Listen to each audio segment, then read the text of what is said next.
Let's talk about the best gaming PC build that you can buy right now for esports titles. My idea with this video is that you can run every single competitive game at above 240 FPS, except of course for the hard running competitive games such as Warzone, but even Warzone you will be able to run that game at above 120 FPS on average. But other than Warzone, this PC is for games like CSGO, Valorant and Fortnite, with all of those being run at above 240 FPS. So if you want a super high refresh rate monitor, you can get it and have the best competitive performance that you can get. Now if you want a Prebuilt PC, which they are actually on sale right now for the 4th of July, I recommend you watching my video about the best deals. You will have it in the top right of the screen, and actually Prebuilt PCs right now are a little bit cheaper than PC builds with those discounts, but when the discounts are gone, PC build is going to be the better option. Now let's start. For the CPU, I went with the i5-12600K. Now I know this is a high-end CPU, and I said that this PC is going to have a decent price, but that's because most of competitive games are CPU dependent, so we have to prioritize the CPU instead of the GPU, but of course we will need a capable GPU as well that I will mention in a minute. For the CPU cooler, I went with the ENERMAX 3240 all-in-one liquid cooler. This one will work great with that i5-12600K and will keep temperatures cool and quiet. For the motherboard, I went with the GIGABYTE B660 Gaming X. This is a great motherboard, but it doesn't have Wi-Fi included. Keep that in mind, because if you're going to be connected via Wi-Fi, you will need an extra card. However, if you're going to play competitive games, I recommend you connecting it with an Ethernet cable. For the memory, I went with the Silicon Power X Power Turbine, 16 gigs of RAM, 2x8, 3200 MHz CL16 memory. This is all that you're going to need.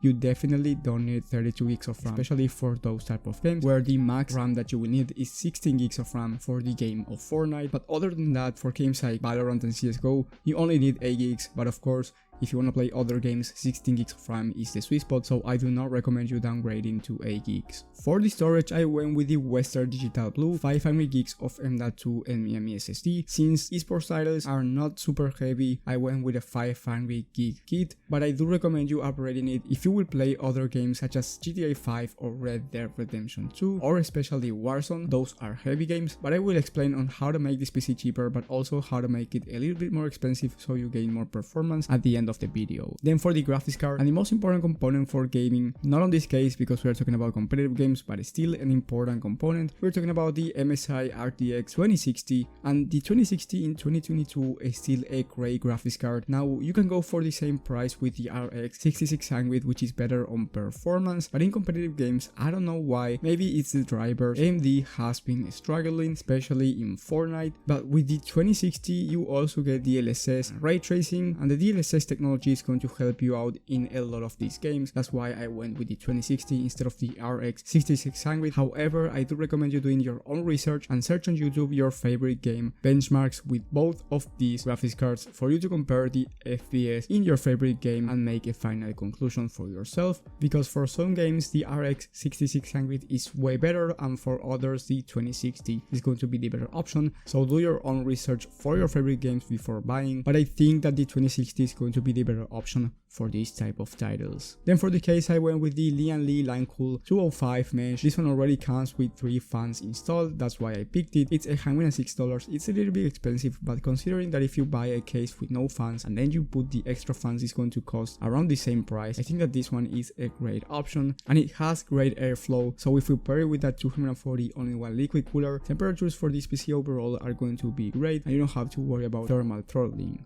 Then for the power supply, I went with the EVGA 650 watt 80 plus gold certified power supply. This one is great for our build and it's going to give us some space for future upgradability. So let's say you want to put the RTX 3060 Ti, there's no problem in that and it will be more than possible. Now let's talk about on how to make this PC cheaper in case you have a lower budget. The final price for this PC is $1,063, which I think is actually a great price for the type of PC that you're getting for these competitive titles. You will be able to run these games at above 240 FPS at 1080p at all all times, and even for 1440p, some of these games will be possible to run at above 240, so even if you want a 1440p monitor, this one it's a great PC. So if you want to make this PC cheaper without losing much performance, I recommend you downgrading the GPU to the GTX 1660 Super for $250. This is still a great GPU and it's going to be really similar on performance with the RTX 2060. The main difference are going to be the ray tracing and the DLSS technology, because you don't get them with the 1660 Super. But in terms of performance for these competitive titles, it's going to be basically the same. It's not going to play a huge role. Now, if you're planning on playing high demanding video games, then you might not want to do this downgrade, because the RTX 2060 has those two technologies that I just mentioned that will help you out on those type of games. But if you're going to play competitive titles, the 1660 Super will be more than enough at 1080p gaming. And then the other thing that I downgraded is the motherboard to the ASUS Prime B660 Plus D4. This one will be more than enough once again, and you end up saving around $30 with this motherboard, and you end up saving around $70 total, so the price will be $990, under $1,000 for a gaming PC that will be excellent